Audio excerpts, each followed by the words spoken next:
Alors bonjour à tous et bienvenue à Un Monde à l'envers, édition du 17 septembre, imaginez-vous déjà 2019, 16h46 heure du Québec. Heureux de vous retrouver, chers amis. Ce qu'on mange, c'est important parce que ça détermine la santé qu'on va conserver. Et on le sait de plus en plus, on a les informations, on a la recherche qui est là pour nous si on n'était pas convaincu de tout ça. Il y a tellement d'écrits qui sont publiés là-dessus, mais encore plus important, c'est vous qui le savez, c'est vous qui êtes le juge de ça. Quand vous mangez bien, vous vous sentez bien. Quand vous mangez mal, vous vous sentez mal. Quand vous mangez trop, vous vous sentez mal aussi. On se sent toujours mieux si on mange un peu moins que si on mange trop. Si on boit trop, c'est aussi inconfortable. Donc, c'est vraiment notre corps qui nous dicte, puis c'est comment on se sent qui nous dicte, plus que toutes les études, ce qui est bon pour nous et ce qui n'est pas bon pour nous. Quand tu manges du junk food, tu te sens pas bien, tu as l'impression de cette espèce de sentiment d'être violé, non? Moi, c'est comme, j'ai toujours envie de prendre une douche quand j'ai mangé trop de junk food. Mais on le sait que quand on mange des aliments frais, on se sent beaucoup mieux. Quand on mange des aliments non transformés, on se sent beaucoup mieux. Et là, on apprend que manger solide, c'est encore mieux que de manger des aliments bouillis ou qu'on aurait fait cuire trop longtemps ou liquides. Par exemple, les jus. On sait très bien que c'est beaucoup mieux et c'est préférable de manger une pomme que de boire un jus de pomme qui va être rempli de sucre et qui n'aura plus les fibres. Même chose pour un jus d'orange ou un jus de pamplemousse. Tu as toujours intérêt à manger le fruit plutôt que de boire le jus de ce fruit-là qui sera plutôt plus rempli de sucre et qui n'aura pas les fibres qui te permettent d'absorber le sucre pour pouvoir l'éliminer. Donc, on va aller lire ça ensemble, c'est vraiment important de comprendre ça. Puis vous le savez, c'est quand vous mangez bien, vous vous sentez bien. L'apogée du réductionnisme alimentaire est désormais derrière nous, mais il a laissé de grosses séquelles dans la façon de percevoir les aliments, calories, glucides, protéines, graisses, gluten. Si cette vision est nécessaire lorsqu'on veut appréhender des maladies liées à des carences spécifiques ou connaître les besoins optimaux de chaque catégorie de la population, mieux vaut s'en éloigner lorsque l'on fait partie de la population adulte en bonne santé. Ça nous vient de Futura Santé, Julien Hernandez, qu'on salue. Pour bien comprendre les notions qui vont être abordées dans cet article, il est essentiel de savoir ce qu'est le réductionnisme scientifique. Pour faire simple, c'est cette conception scientifique qui consiste à dire que comme le réel est très complexe, il vaut mieux, dans un premier temps, pour l'appréhender, le diviser en ses parties constitutives et les étudier une à une pour comprendre le tout. Concernant les aliments, cela a conduit à analyser de quoi l'aliment est constitué et de légiférer sur ses effets santé. Comme dans le domaine de la chimie, où l'on étudie les molécules et leurs interactions, on se doit de faire de même avec les aliments.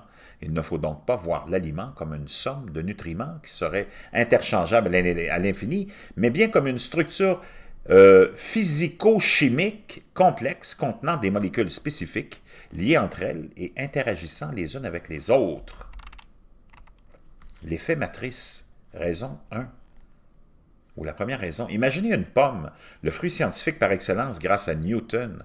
On la considère volontiers comme un amas de glucides, fibres, vitamines et minéraux. Elle contient également pléthore d'antioxydants et d'autres composés. L'effet matrice d'une pomme ou de tout autre aliment, c'est ce qui est évident, mais que nous avons peu à peu appris à omettre pour servir les réductionnismes et simplifier notre réflexion. La façon dont sont structurées les molécules de la pomme, leur forme chimique en quelque sorte, leur interaction en son sein, puis dans notre système digestif, leur symbiose qui permet d'aboutir à l'effet santé réel de l'aliment. La vision réductionniste aime à nous faire considérer, par exemple, qu'une compote de pommes est l'équivalent nutritif d'une pomme. En effet, la composition nutritionnelle telle qu'on la conçoit est rigoureusement la même. Seulement l'effet matrice s'est métamorphosé et cela se traduit généralement par l'altération de 3 effets physiologiques fondamentaux.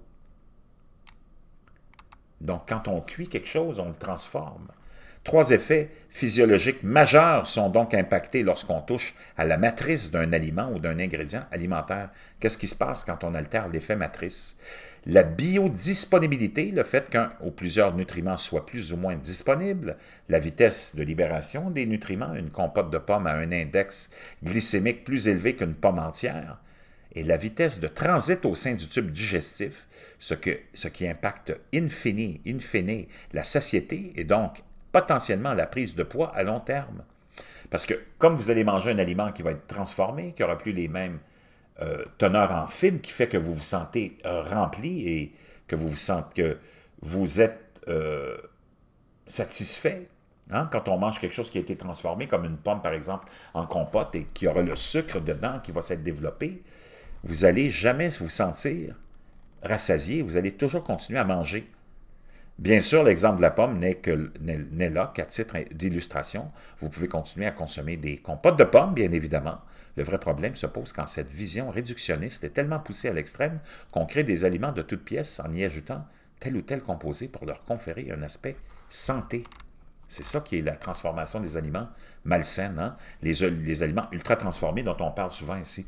Intuitivement, la pensée réductionniste est somme toute assez logique. Une pomme plus une pomme, cela fait bien 2 pommes. Pourquoi diable X grammes de glucides plus fois X grammes de vitamines assemblées de nouveau ne forment pas le même aliment?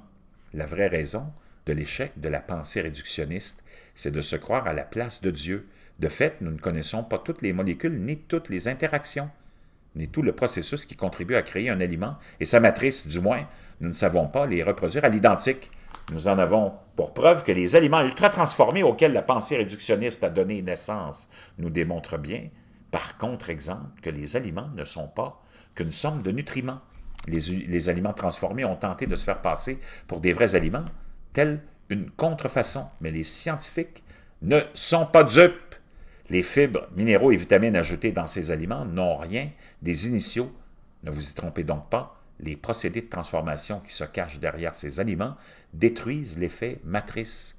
On a donc affaire à des aliments souvent hyperglycémiants et lipémiants, peu satiétogènes, donc qui te donnent jamais l'impression de satiété, si bien que les aliments ultra transformés nous pousseraient à manger plus que de raison, selon une récente étude contrôlée et randomisée. D'où l'importance de la réponse scientifique. On ne peut qu'apprécier les travaux de Carlos Monteri au Brésil ainsi que de ceux du Dr Anthony Fardet en France, pionnier dans ce domaine de recherche qui répondent scientifiquement à ces problèmes. En effet, il serait tentant de statuer grâce au bon sens, d'invoquer la divine nature en légiférant qu'elle nous offre ce qu'il y a de mieux. Ces arguments n'ont aucune valeur scientifique et ne se vérifient pas tout le temps. Il n'est pas question pour nous ici de juger du bien ou du mal dans nos aliments. L'altération de l'effet matrice peut parfois être bénéfique dans certains cas de figure lorsqu'elle améliore la biodisponibilité de tel ou tel nutriment ou dans certains cas spécifiques, chez le sportif ou la personne âgée par exemple, la volonté de cet article est qu'en le lisant, vous ne vous représentiez plus une pomme comme étant une somme de glucides et de fibres, mais bien comme un aliment à part entière avec une matrice unique. Donc c'est quoi on prend un angle vraiment sérieux et scientifique pour vous dire, dans le fond, qu'il n'y a rien de mieux, comme je vous le dis, de manger l'aliment complet. Plutôt que de toujours aller vers des versions transformées. Et la science nous confirme cela. Je vous reviens.